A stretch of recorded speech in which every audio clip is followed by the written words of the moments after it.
feels really short. All right. Hi, my name is Rowan, and I am an alcoholic. I've been nervous all day. And there was a time in my sobriety where my ego would never allow me to be nervous, but the longer I stay sober, the more I realize how little I know. So it's been a couple of years since I've shared my story, and I don't like to plan it. I like to just hand it over and just see whatever comes out. So it could be a hot mess, people. First of all, I want to say thank you for asking me to speak. It is an honor, even though I'm a nervous wreck. I know that this is what keeps me sober. And I know it's what I have to do for the rest of my life. I have to stay doing this sort of stuff and getting uncomfortable. And I committed to doing that very early in sobriety. It was actually around step 6 that I committed that, but I'll talk about that later. My sobriety date is June 6th, 2007, so I just celebrated 10 years of this stuff. Yeah.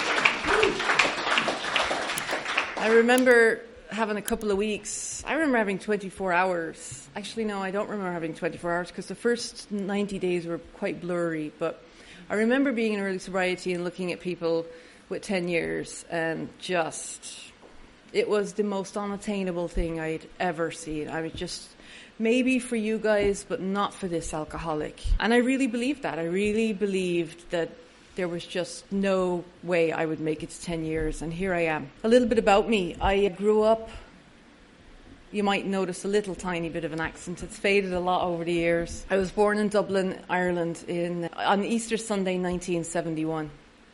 And I know you're doing the math, some of you. That makes me 22. As they say at home, I'm 22 and a bit, and the bit's my own business. Yeah, so I'm 46. Grew up in Dublin, in dirty Dublin, and I was really like a scruffy street kid. And I was born into, I know like most Americans think of leprechauns and rolling hills and the soap that you guys use, that shit. That does not exist where I come from. The first bowl of Lucky Charms I was offered, I was like, what is this shit? What is that? But yeah, also doesn't exist in Ireland. So you guys are being conned, is all I'm going to say on that. But people think of Ireland as that, but there is also a lot of sorrow. And I don't end up in Alcoholics Anonymous because I came from a beautiful childhood. I ended up in Alcoholics Anonymous because I was born to a depressed mother who was addicted to Valium. And she would take Valium and then go to her room and stay there forever, is what it felt like as a little girl. And my dad was is an untreated bipolar, paranoid, schizophrenic pedophile, unfortunately. And so I was born into that house, and really young, I knew like I was in a crazy house. Like I wasn't sitting there confused. I was like, these people are nuts. And I remember looking for papers, like when I was little. I was like, I cannot belong to these people. It's just not, I just couldn't comprehend it. And I would literally search through all their stuff and look for these adoption papers. Because when you come from abuse, there was forms of escapism that I used. And one of my escape routes was I would bring my school bag and all my clothes onto my bed every single night. I would pretend that it was a boat I was in and I was sailing away. And that was one of my escapisms. And one of the other ones was to keep searching for these real parents that exist. They're like on television in Little House on the Prairie and stuff. And I grew up with the Brady Bunch and all that American television. So I was convinced that I really belonged to a family like that, and that I would find paperwork and I'd be able to escape. But that wasn't the case. I looked like my dad. My personality is actually a lot like him. And I always think to myself, for a long time, I hated that fact. I was really ashamed. Like when I was little, people would be like, you're just like your father. And the horror of being like this man that behind closed was hell. But now, today, having worked these glorious things right here, I love the fact that I'm like him. He's super intelligent, and he's funny, and he's sick, and I am no longer sick. And so I get to be the good of what he could have been. So growing up, you would think that being in a mentally ill, untreated mental illness household, that would be what screwed me up.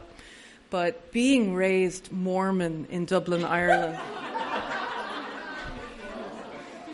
man, oh man. My parents were baptized in the Irish Sea, right, because there was no church, because the Mormon church is quite new. I think, I don't know how old it is, but it's quite new compared to Catholicism and the Protestants that were killing each other. But my parents converted when I was 1.5, and they got baptized in the Irish Sea. So we grew up Mormons in Dublin, and that was just crazy, because I would have to go to these special schools, and everybody would call us morons instead of Mormons, because nobody in Ireland knew what it was. And we were linked with the Moonies and all the weird, obscure religions. And it was just very peculiar. And my family was very dedicated to it. My dad especially was super dedicated. He, in his delusions, thought he was a prophet of God. So I got to grow up with the prophet of the one true church on the earth. And there's no trauma there from that at all. He would bless the food for half an hour. I just want to eat it. And he would come down the stairs and he would have these visions, and we always had to move. I think I lived in as an alcoholic, I tend to exaggerate, so give me one moment. I think I lived in about 12 houses by the time I was 12. And because we just had to keep moving, because they were coming to get us, and no one can be trusted. And the whole world is out to get you. And that's really how I was raised. My whole life I was programmed that no one was to be trusted. And it's also, I know it's in a lot of different cultures, but it's very much in the Irish culture that you don't take your shit outside the family, and you don't trust anyone, and you sweep it under the rug, and it stays there. And so I never spoke about what was going on. I never talked about the sexual abuse or the physical abuse or the emotional abuse. I just got on with life, and that was what I knew. But I did know that it was not how it was supposed to be. And I always knew, my mind always stayed strong. I knew that he would never get to me, and he would never break me. I used to climb into the closet. He used to lock us in the cupboards. And when I was in the cupboard, I remember talking to whatever was out there. And it was my brother who had passed away, is what I was thinking in my mind when I was a little girl. And I remember just thinking and saying out loud that I know I'm being watched over. And I know that I won't die in any of this situation. I know that I'll be okay. And I always knew it. I was crying, I was scared, but deep down, fundamentally, I knew that I was stronger than this, bigger than this, and that there was more for me in life than this. And I don't know how I knew it, but I knew it. And it drove him crazy.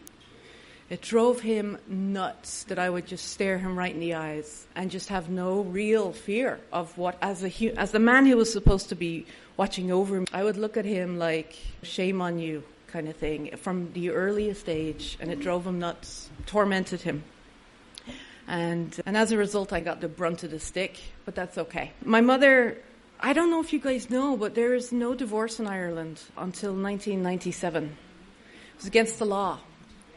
So I had a lot of resentments against my mother, and we hashed it out in my sobriety. For a long time, we hashed it out. And God bless her. She stood there in front of me and she took it, and I had a lot to say. As far as I was concerned, there was a way out, even when there was no way out. But she was amazing in the end, and I also lost her just about a year ago. She was amazing. She tracked me down and stood in front of me. I think she stayed for about 3 months until I would speak to her, and basically just said, I'm not leaving until you accept my apology. And I did, thanks to these steps, thanks to this program. No divorce. So they stayed miserably married for 30 years, and it was a shotgun wedding. In Ireland, if you get up the pole, she told me that her dad was like, you will marry him. They didn't care if he was crazy. It just doesn't matter. You will get married. And so he paid. My grandfather was very rich and paid for the wedding. And it was like, my mother said it was like 2 days into the wedding, or into the marriage, that she saw the crazy And I don't know what she felt at that point, at 25 or whatever age she was, but for her there was no way out. And anytime she wanted to leave, in any of the arguments or whatever, the usual threaten of killing all of us and blah, blah, blah, and she would have had to have gone to England, so on and so forth. Needless to say, they stayed married. And at 21, I had a watershed moment. It was one of I've had a few of them in my life, but my dad decided that he was going to apply for a Morrison visa to get into America because Americans were better than the Irish people. And so he applied for the green card for the whole family. Actually, I was 20. And the son of a bitch got it, and it was a lottery system. And so I remember rolling my eyes thinking, you crazy lunatic, we're not going to get the green card to go to America. But somehow or another, this big brown envelope arrived at the door, and he had done it. And I remember thinking, finally, I get rid of him out of this country. He's going to go. And I went on upstairs, and I was doing my own thing, and I was delighted that my whole family was going to be leaving. And I knew just suddenly that if I didn't take this opportunity, that absolutely nothing in my life would change. I just knew it without a doubt. And I didn't want to come here. I didn't want to change anything. I just wanted to stay. Whatever that was. And I was very broken. But I decided to come over to the States when I was 20. And I arrived here in 1992 when I was 2. And I am dyslexic, so my own math. But I arrived over here and it was all children under 21. So I had 10 days to say goodbye to everybody and to get into this country. And so I did. I just packed up everything into a couple of suitcases and I moved to the States and turned 21. I emigrated here. I was looking because I'm applying for citizenship right now. I emigrated on the 7th of April and I turned 21 on the 11th of April. So I just slid right in there. And I had $1,500 to my name. And what's interesting is, though, I know you're waiting for alcoholism here. It doesn't exist until much later on in my life. I was raised Mormon. We don't drink. So I didn't experience alcoholism in my family or around me. I had an uncle who was an alcoholic, but that was about it. I got here. I didn't drink. I was a really good Mormon girl. And good Irish Mormon girls emigrate to Salt Lake City, Utah. That's what you do. So that's what I did. And I showed up in Salt Lake. And boy, was that a trip. Felt like I'd come from like the gangs of Ireland or gangs of New York type thing. And here I am in Salt Lake. And I cannot describe the culture shock I went into. And I had left all my family, so I came on my own. And I had $1,500. I remember on my 21st birthday, I thought the best thing I could buy myself was a hair. I am so tomboy, and I remember looking at the hairdryer after I bought it and thought, I don't know why I bought you, but the next thing that I bought was a 1979 Ford Thunderbird because I thought it looked cool. Yeah, $500 that cost me. Now I'm down to $970 something. I should have returned the hairdryer. So I'm driving around Salt Lake City in this gangbanger car, and every time I pull up to the stoplight, like all the other gangbangers are like, and then they see this little white Irish girl looking at them. It was, oh my gosh. But I taught myself how to drive because I didn't drive in Ireland. I mean, I drove a tractor here and there because at one point Daddy had us living out in the countryside with the cows and the rolling hills and the leprechauns. So I drove tractors, but I'd never driven a real car. So I hopped into the Ford Thunderbird and I taught myself, but I wasn't sure what or meant or the D. I knew I was very crystal clear on what or meant when I took out the mailbox right behind me in the complex. I knew then what the or, it meant reverse, in case you don't know. Which meant that D probably meant drive, and I was good to go. And I studied for the test and got past the test, aced the test. I was super proud of myself, never did a class. But my driving to this day is mad as a hatter. People cling to the side of the car when I'm driving. Self-made. But yeah, so it was a huge culture shock, and I lasted about a year, and I thought I'd come from so much neglect and abuse that I just found Americans too nice, and I just couldn't deal with it. And I left and went back home, and after a year of being in America, I found Irish too brash. I was like, oh my God, you guys are rude. The Americans are really nice. They've been tender with me for the whole year, and now you guys are mocking me because I have an American accent. I went back and forth from Ireland to America, I think 2 or 3 times. At one point I went home for a 3-week holiday and came back 3 years, and that was before 9/11.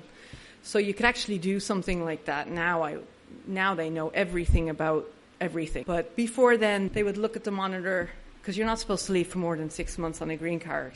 So I had left for 3 years. Oops, now I got to get back in because I decided America was for me again.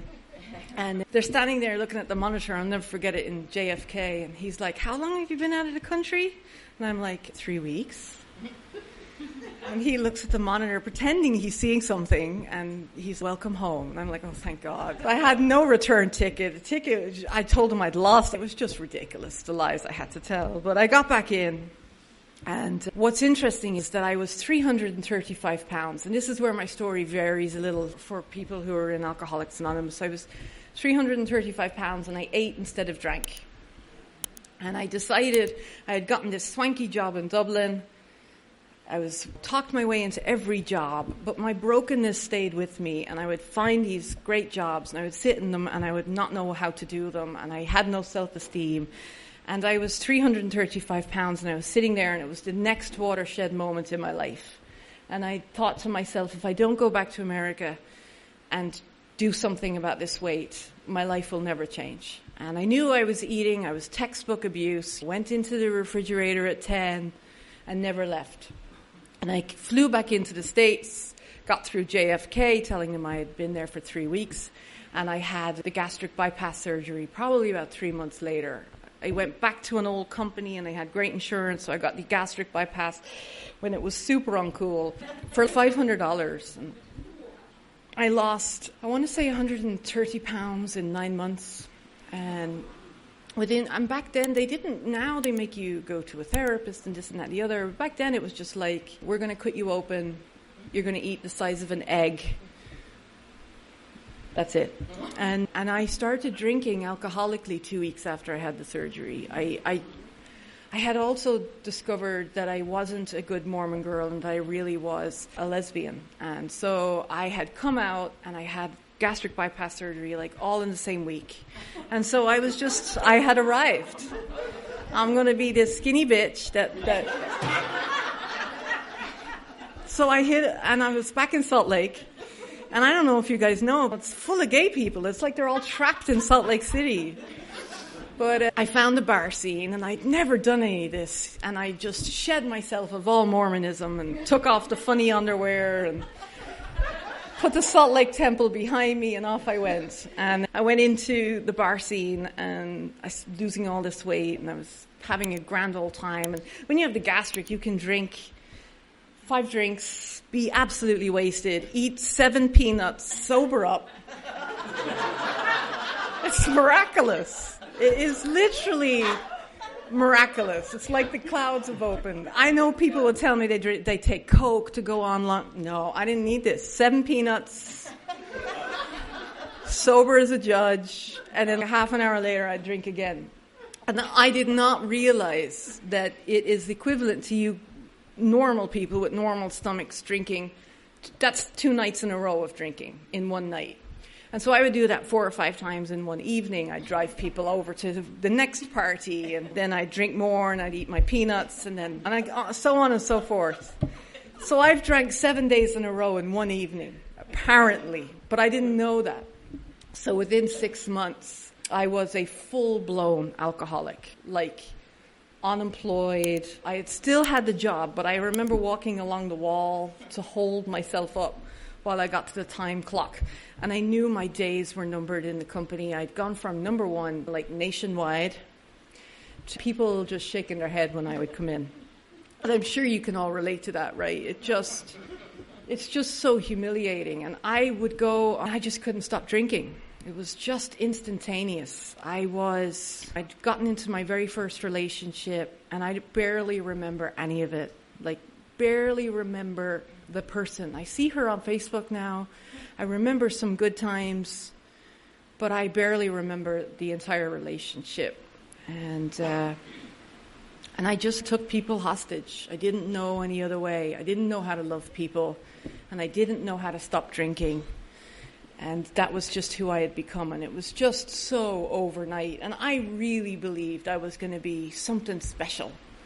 And to just sit there with my whiskey in hand and vodka and wine and whatever, I did all that big book stuff where you try the different drinks. You have to. I was like, I'm going to try vodka because it has less of an odor, and then no one will know that I'm drinking all night long and then going to work. And we're crazy. We convince ourselves that is working. It's oozing out of every single pore in my body, but nobody is smelling it. And my speech is slightly slurred on all of my calls, but it's no big deal. And my shakes are out of control, and I just keep telling everybody I have terrible blood sugar problems. But inside I was just so miserable, and I really believed that having that surgery would make everything better. And my whole childhood would be wiped away, and I would be healed, and I'd be okay. And my whole life I had felt like I had arrived in the wrong family at birth. Then we removed the family and I'm in the wrong country now. And then you remove that country and I'm in the wrong country again, which is my own country. It just didn't matter. And it took me so long to realize that I was the common denominator in all the scenarios. And I wasn't long into my addiction when I wanted to no longer be on this planet. It just wasn't long.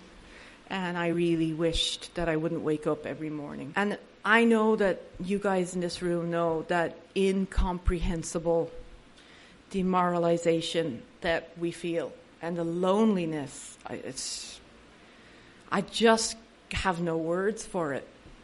And I never want to forget that. I never, ever want to forget it. I want to stand up here or wherever, if I have that ability to stand up and still say my story at 50, 60 years sober, and I still want to remember that feeling of just having nowhere to go and no solution and no answers and no body anymore.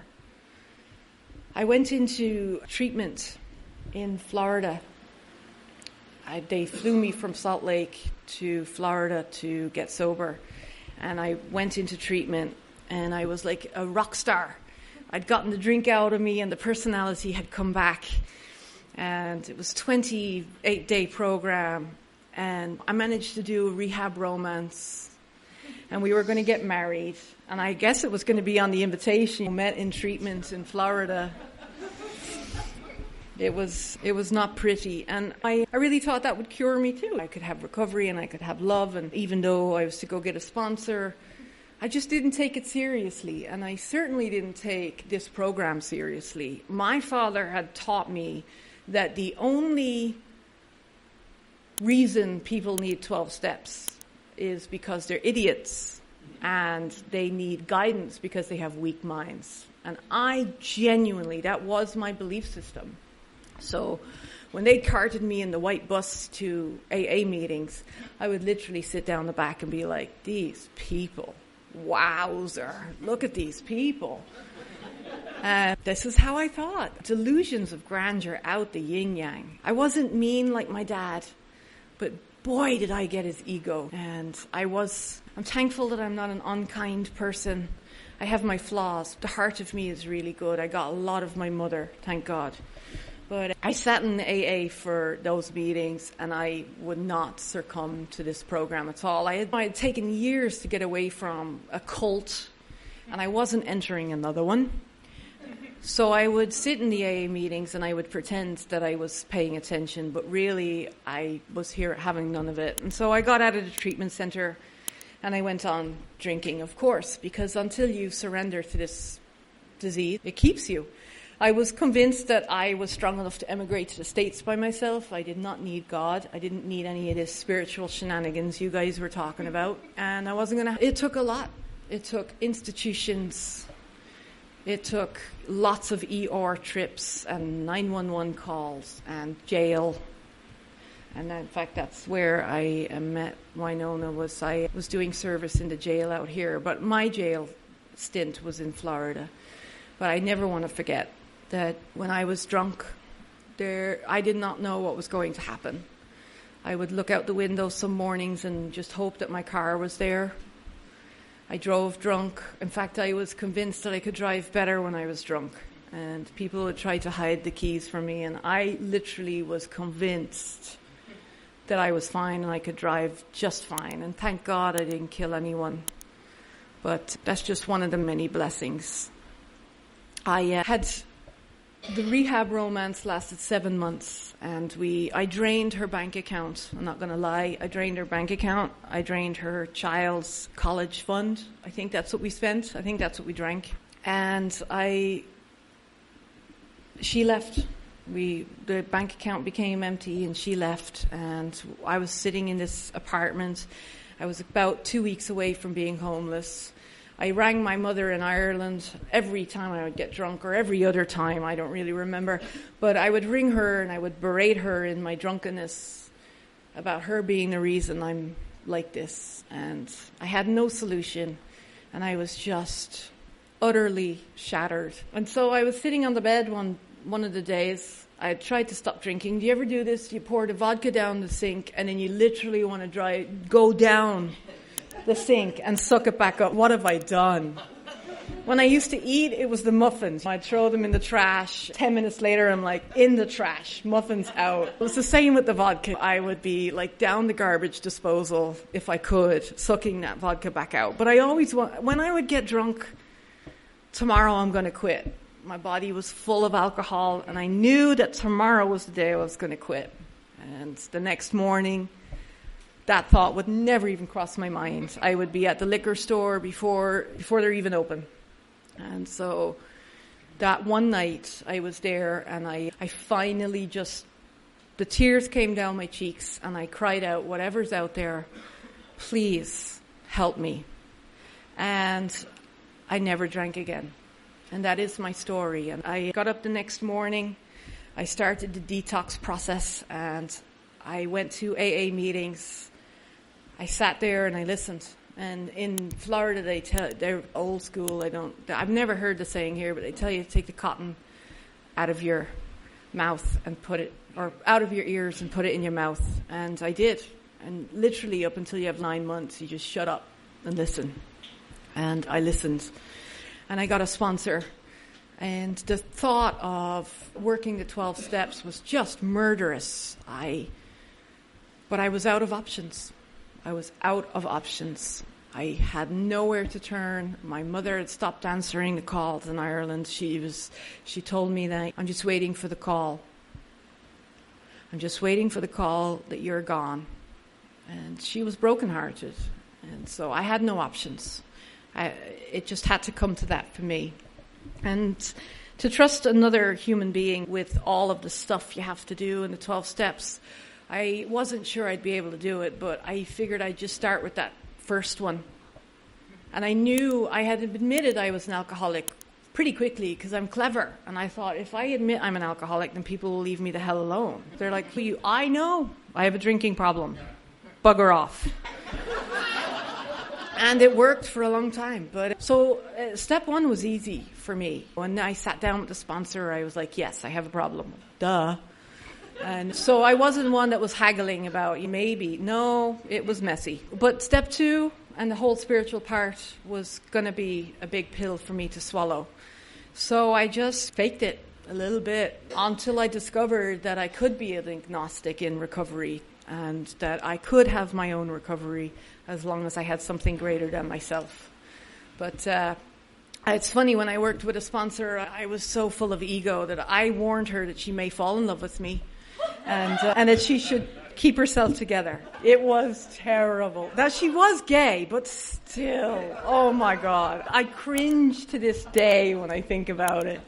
And it's funny, I've had sponsees say the same thing to me, and I'm just like, just do your step work. Wow.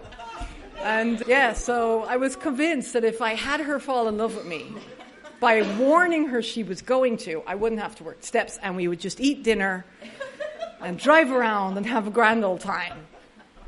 But no, she was having none of it, thank goodness. And so she had me on step 2 and made me write my conception of a higher power. And boy, I took ages doing that. Lots of people spend a long time on the 4th step, but I was convinced I was going to rewrite how a higher power was defined in the world, and I was going to blow her away. And I showed up with my piece of paper. In fact, I read it just a couple of months ago or a month ago, and I'm like, what is this? But when you have 3 weeks sober, it's profound. So I showed up at her house, and she's, you know what, let's hop in the car. I'm going to go to the grocery store. Bring it with you. And I'm like, this is not what I wanted. A microphone, podium. You know, this is where she falls on the floor, just cannot compose herself. And so we went to Publix, which is Smith's or whatever, Vaughn's, and she was in the bread aisle picking out what bread she wanted. She's, go ahead and read it. It's fine. Just read it right here. I swear she knew. And I was like, I'm not reading it here. And she's, no, really, read it. It's fine. And I'm like, am I presenting that? She's, should I get whole wheat?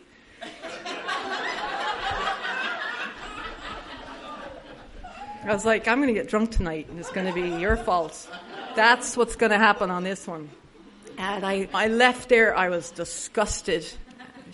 I drove home like a maniac, and I couldn't drink. I wanted to drink despite her. And that option was gone. I remember I drove to Walgreens, because in Florida, the Walgreens has a liquor store on one side and Walgreens, and they're all Walgreens. And I would literally sit outside and cry my eyes out, like I was grieving a girlfriend, like love of my life was gone. And I sobbed that I couldn't go in there and get drunk. I just sobbed that it couldn't be my solution anymore. And then I caught myself doing the things that this woman had told me to do. I would say the Serenity Prayer. And I would find myself driving back to the trailer I was staying in, because someone had let me stay in the back of their trailer because I had nowhere. And that's what I would do. And then I would cry myself to sleep. And I would say those weird prayers, and I would fall asleep. And this is how it went on. And I got to step 3, and I'd made a decision. I didn't even know what she meant by my will. My brain must have been mush, because I was like, I don't understand. I've been running this show my whole life. I don't even understand what you mean by I don't run the show. What does that mean? I couldn't comprehend it. And thank God people broke it down for me. I must have looked like a right moron, because I just couldn't get it. And they were like, look, when you're running the show, it's going to feel weird. And you're going to be wanting to do things that are against the grain of comfortability. And you will know when you're doing the right and the wrong. And thank goodness they simplified it like that for me, because I just wouldn't have gotten it. And that's how I gradually learned to hand my will over. I ran through my step 4. And I thought for sure I would kill her after I did my step 5, that I would just have to murder her, and that would be what would have to happen. It didn't. I didn't have any spiritual awakening after step 5. I didn't feel anything other than a desire to take her life. Nothing. What's interesting is that step 6 and 7 is where I woke up. Step 6, the forgotten steps, 6 and 7.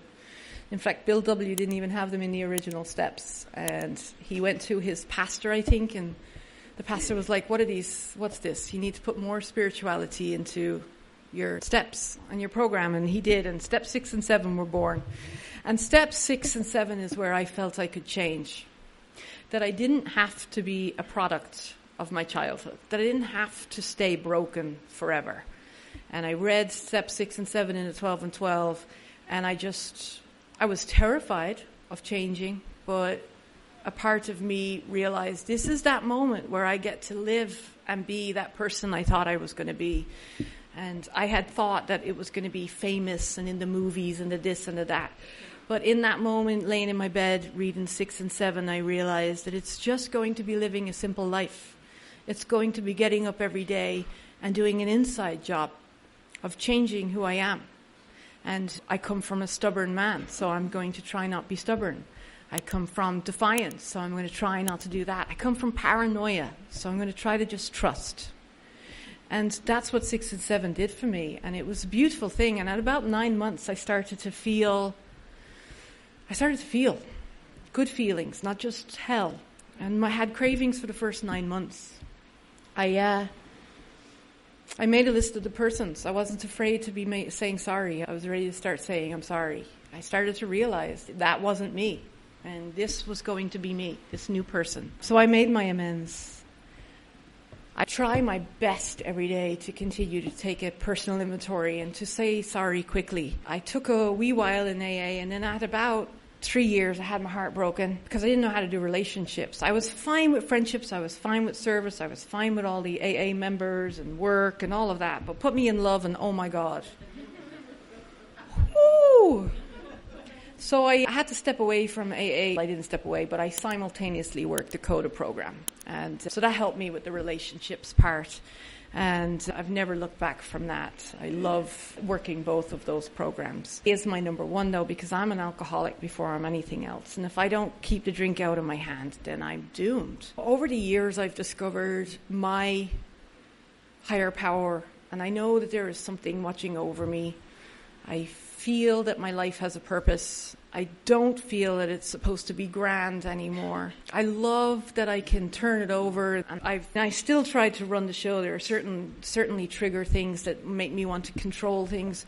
But it's getting better every year that passes by, that I can just, it's going to be what it's going to be. If I lose my job in the morning, I'll find a Starbucks job. I've been close to homeless. I've lived in suitcases. I can do it. And no matter what life has given me in sobriety, I really just try to remember that I can do recovery with just a shirt on my back. I can do that. And so I don't have to live in fear that I'm going to go. So I don't have to control the job. And I don't have to control the relationship. Today I can have a healthy relationship. I can be honest and transparent. And I can say this is what I'm feeling. And I can say this is when I'm fearful. And this is who I am, and this is the damage that was done to me. I spent a lot of years trying to hide that stuff, trying to pretend I was okay. And vulnerability is a powerful thing. I discovered probably about 4 years ago Brené Brown's video of the power of vulnerability. And that was something that stuck with me, and I realized there's tremendous strength in doing these programs or these steps. There's courage, like courage I've never had before. I thought courage was just being brave and facing the world, but courage is about going inside and telling another human being what's going on and getting real and getting honest and staying that way. This program, it's just molding me into the person I always dreamed when I was a little girl. I just dreamed of being even half of this person, where I can wake up in the morning with joy, and sometimes not joy, but still able to live it, and still able to face it. And still, the biggest thing of all is that no matter what's going on, I seem to have, thanks to these steps and working with others and working the program and having a sponsor, I seem to have an element that's deep down inside of me that's just grateful. Even when I'm ungrateful, I still have something inside of me that's grateful. And I was telling my sister, who just entered recovery a year and a bit ago, the other day, I was just saying, no matter what, you've got to remember where you came from, where this took us. And as long as I remember that and keep getting up here and getting uncomfortable and getting vulnerable with you guys and talking about the stuff that I didn't really want to talk about, I feel that it benefits others and it helps me to stay sober. I'm really grateful. I thank you again for asking me to do this, and I'm thankful for all of you. Thanks.